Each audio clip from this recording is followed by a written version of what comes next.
Thank you so much for joining us for CBN NewsWatch. I'm Ephraim Graham. Ahead today, Israel issues a warning to Syria to keep its forces away from its border, as Israel also took military action against targets in Syria that could be a threat to the Jewish state, and calls on the world to condemn the recent massacres in Syria. Meanwhile, Syria has a new agreement with Kurds in that country. Plus, we're going to bring you a look at where the talks on a hostage deal stand, the objections by Hamas, and the response from Israel. Here in the United States, growing concerns about a recession as the stock market has fallen sharply in recent days. We're going to bring you President Trump's response and our Studio 5 exclusive look at the upcoming new and fifth season of The Chosen. We're going to talk to members of the cast about what you can expect in this year's shows. All those stories and more right now on CBN NewsWatch. This is CBN NewsWatch. It's a busy Wednesday. Let's begin in the Middle East, where Israel is warning the new Islamic leadership in Syria to stay away from its borders, as the mass killings seem to have subsided. But Israel says the world should condemn these massacres. CBN Middle East correspondent Julie Stahl brings us the story. She reports from Jerusalem. Days of mass killings in Syria, led by the new government, left at least more than 1,000 Alawites and Christian minority members dead and thousands of others fleeing. The suffering is very high. It is a complete extermination of the Alawite sect, of our brothers, the Christians, of our brothers, the Shiite. Some survivors told us that many men were shot dead in front of their families. Syria's military says the killing is over for now, and calm seems to have returned. Thank God, today life has returned and people have gone back to their homes. Everything is, thank God, perfectly fine. Syria's new leader, Ahmed al-Shara, has called for a commission of inquiry and insists the massacres of mostly civilians were not acts of ethnic cleansing, but the crushing of rebel forces attacking the new government.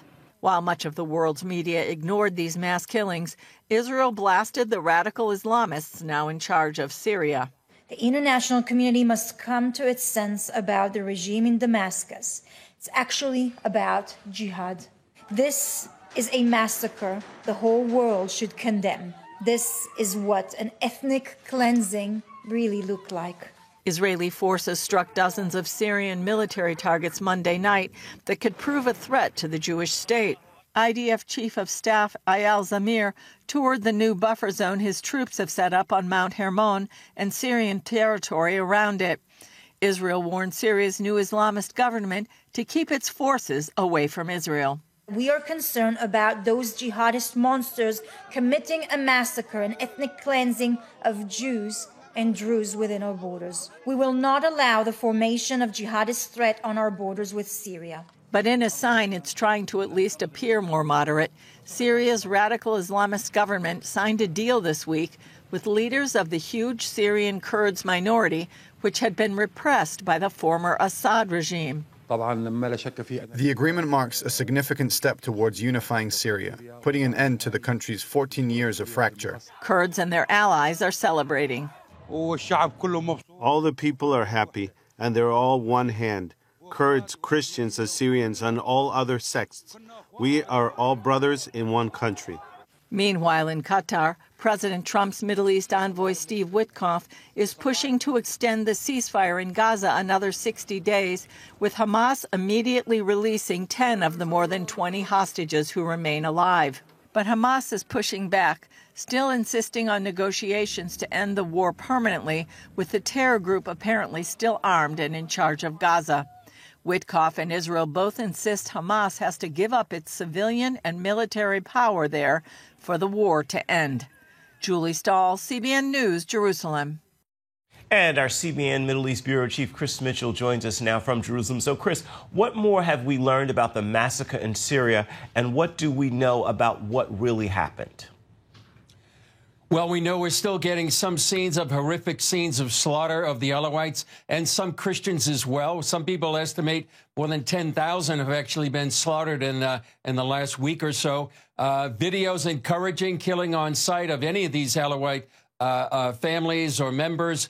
The Alma Center, which is in northern Israel right now, has done a research on this, and Iran may have actually encouraged some of the Alawites to attack some members of the regime, and they believe this could be retribution on the Alawites for years of the Assad regime that really had put persecution on many of the Sunni members of Israel. But certainly this commission of inquiry that Julie talked about in her story, we wonder, some people speculate, could this be burying the story and just sort of putting a sort of a facade on what really happened and whether or not how much of the regime knew about what happened. It just was horrific scenes for the last week or so. Hopefully it'll be over, but just a horrific time here in the Middle East, and with really ethnic cleansing, as Deputy Foreign Minister Sharon Haskell said. What more can you tell us about the measures Israel has taken to protect itself from attacks by forces in Syria? Well, Ephraim, from the very beginning, when HTS, the regime by al-Shahara, took over, they have been preparing and taking over land, not only on the Syrian-Israeli border, but regular bombardment of the Syrian military. They say they can't allow it to fall into the hands of the new regime.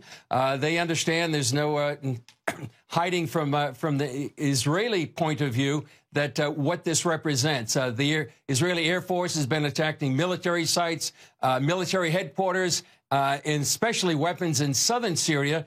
They're targeting radar system, detection equipment, which all could be used to build up an aerial intelligence picture for the new regime. They consider this to be a threat to the state of Israel and any IDF operation. So they're doing what they can to convey a strong message, Ephraim, to the new regime, and will not the Sunni rebel organization HTS to establish itself on the Syrian outposts or to build even new ones in southern Syria. Chris, what about this new deal between the new regime in Syria and Kurds? Is this new leader trying to remove fears about his ties to terrorism in the past?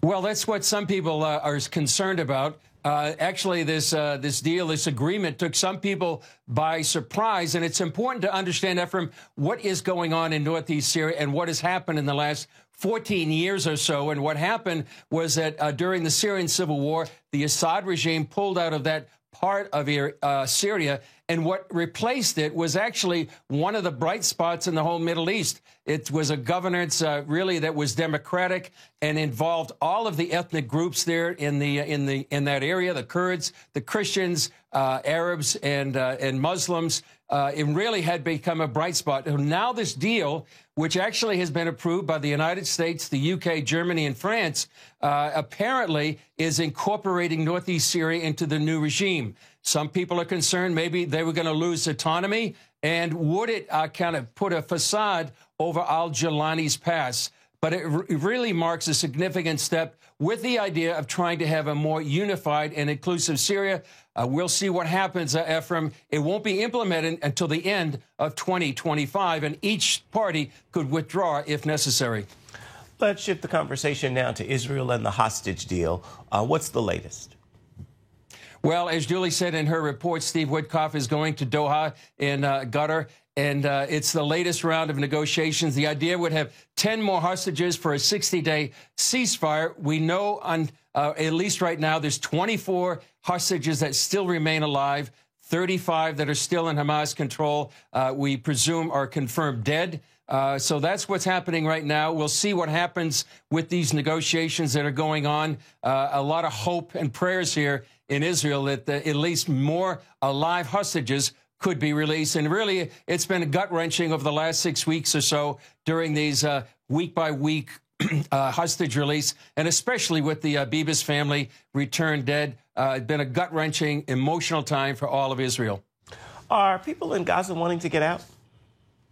Believe it or not, they do. And there's a number of videos on X saying people are fed up. There's no life left in Gaza. They say, let us go. They're very disappointed in the Arab League that really didn't come up with a solution for Gaza. And despite what Hamas may be saying, many people are fed up with the terror organization. They want a better life somewhere else. One last question. The UN Security Council is holding a closed-door meeting on Iran's nuclear program, and President Trump is offering to negotiate with Iran, saying it's either that or there could be a military strike. He says time is running out. Is there an expectation in Israel of a potential attack on Iran? I think there's very much of an expectation of this possibility. Trump is offering to negotiate, but I think when the negotiations are over, which Iran seems to have rejected already, a U.S.-Israeli exercise strike could be possible and maybe even likely.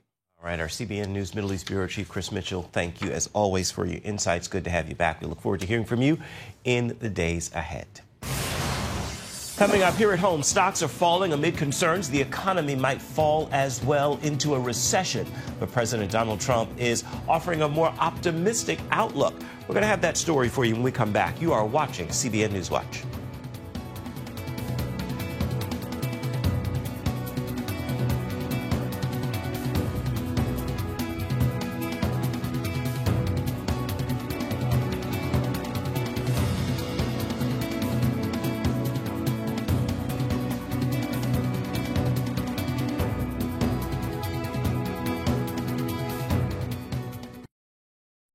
Introducing a brand new way to start your morning.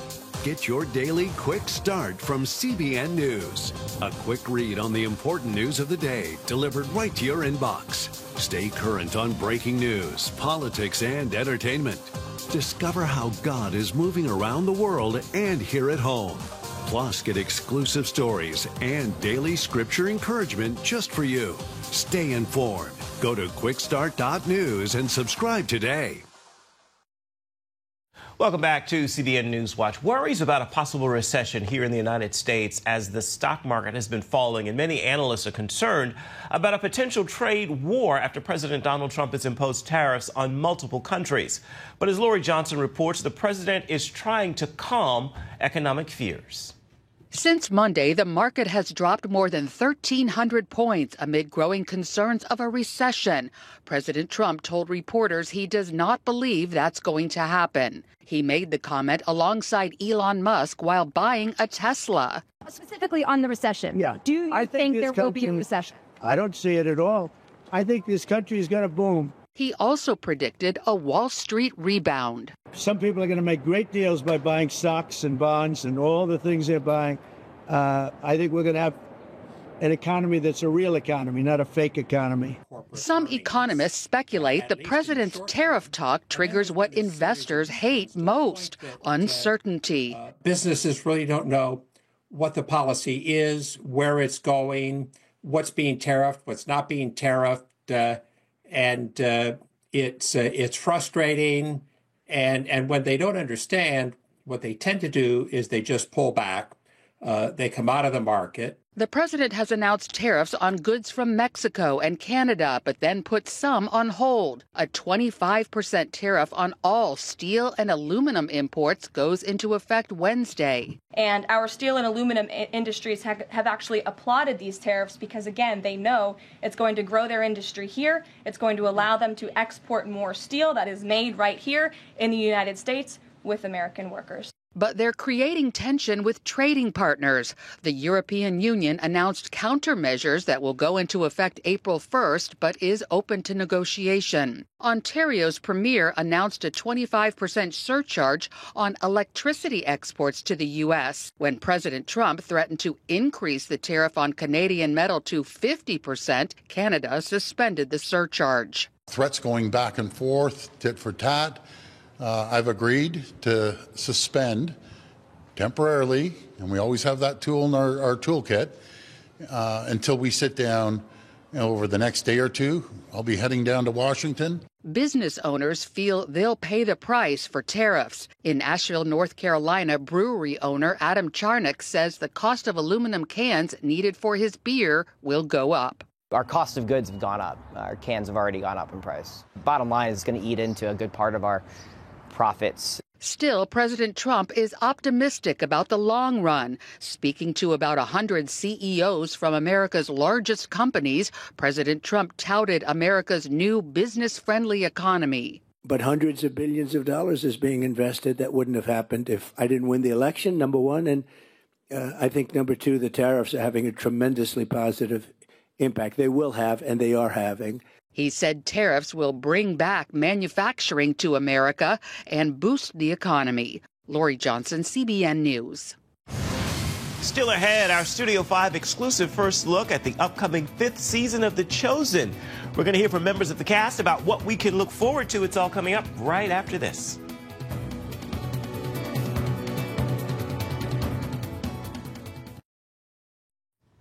And welcome back to CBN NewsWatch. A new season of The Chosen is just around the corner, and we have an exclusive first look through the eyes of some of the cast. Many eyes will be on Luke Dimyan, who plays Judas Iscariot. I sat down with him alongside Noah James, who plays Andrew.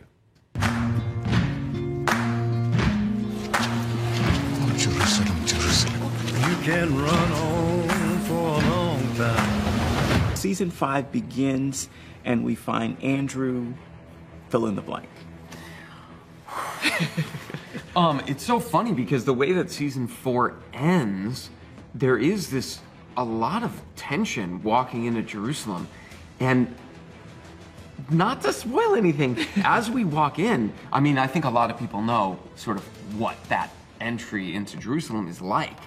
That to me, Noah, and me as Andrew was a surprise. I think having all those hundreds of people there with us, chanting for us, singing, you know, laying down their coats as we walk over the palm fronds, it was really, really moving. So I think Andrew's taken off guard and was like, oh, maybe this is going pretty well. And then, but yes. Yeah.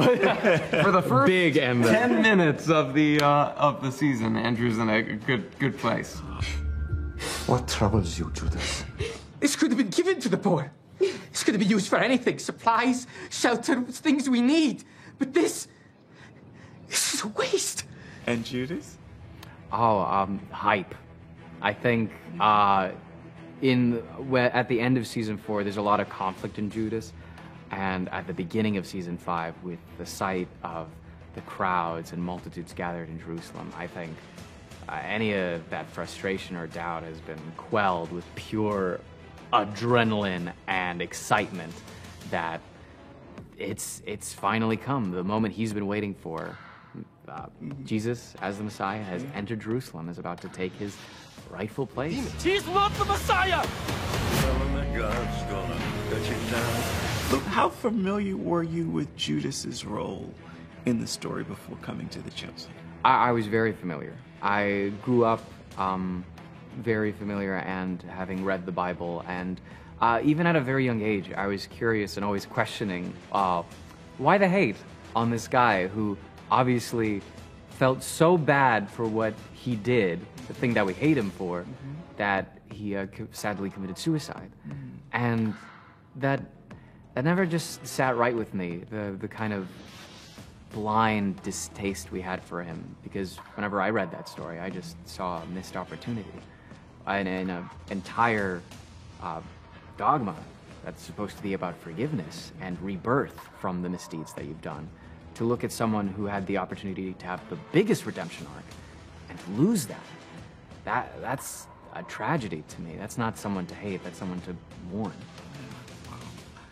Because I'm one of the people who had the hate. But I will say that. Oh, whoops.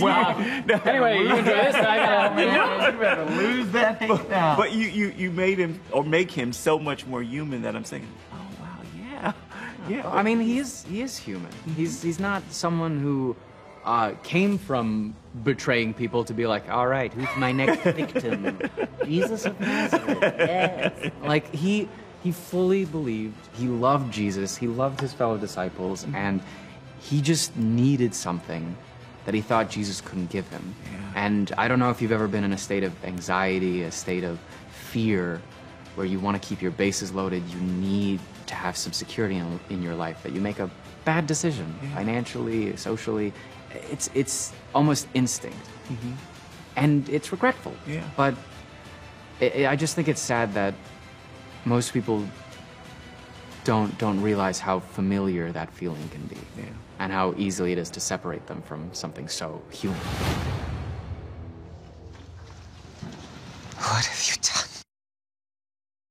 What have you done? Aside from acting, both Noah and Luke have a love for writing and directing. You can sample their behind-the-scenes work on television and, of course, on the web. Be sure and join us this evening for an all-new edition of Studio 5. We're sitting down with fashion designer Andre Julius. You may have seen his styles on some well-known names in entertainment like Nate Burleson and Jonathan Nelson. We're going to sit down to talk about his journey into fashion. Plus, we have a first look at the upcoming film The Last Supper, and we're talking to recording artist Chris Tomlin, who serves as the executive producer of the film. You can catch it all on Studio 5 on the CBN News Channel at 8 Eastern this evening. You can also watch it on the CBN News app, or you can find it on YouTube. We're coming back with an encouraging word for your Wednesday. Stay with us. You're watching CBN NewsWatch. Download the CBN News app, 24/7 news from a Christian perspective at home or on the road. One place for all of your news. Breaking news alerts. Set daily prayer goals and pray for news stories. Read the most important news and watch CBN News Channel live. CBN News, because truth matters. Go to cbnnewsapp.com to get the app today. Hi, I'm John Stolnis, host of the CBN News podcast, DC Debrief. I'd love for you to join me each Friday morning for the inside scoop on Washington politics. We will talk to experts, lawmakers, newsmakers, and analysts to help us take a deep dive into the important stories you might not hear anywhere else. Don't miss this unique CBN News perspective coming to you straight from the nation's capital, because truth matters.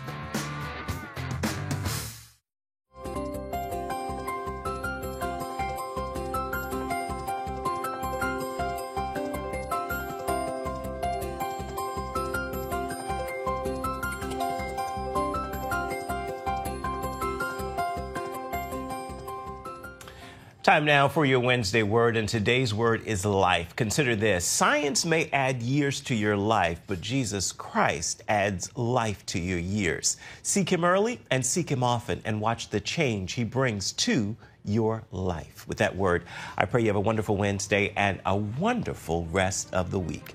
That will do it for this edition of CBN NewsWatch. Remember, you can always find more of our news programs on the CBN News Channel at any time. You can also find them online. The address is cbnnews.com.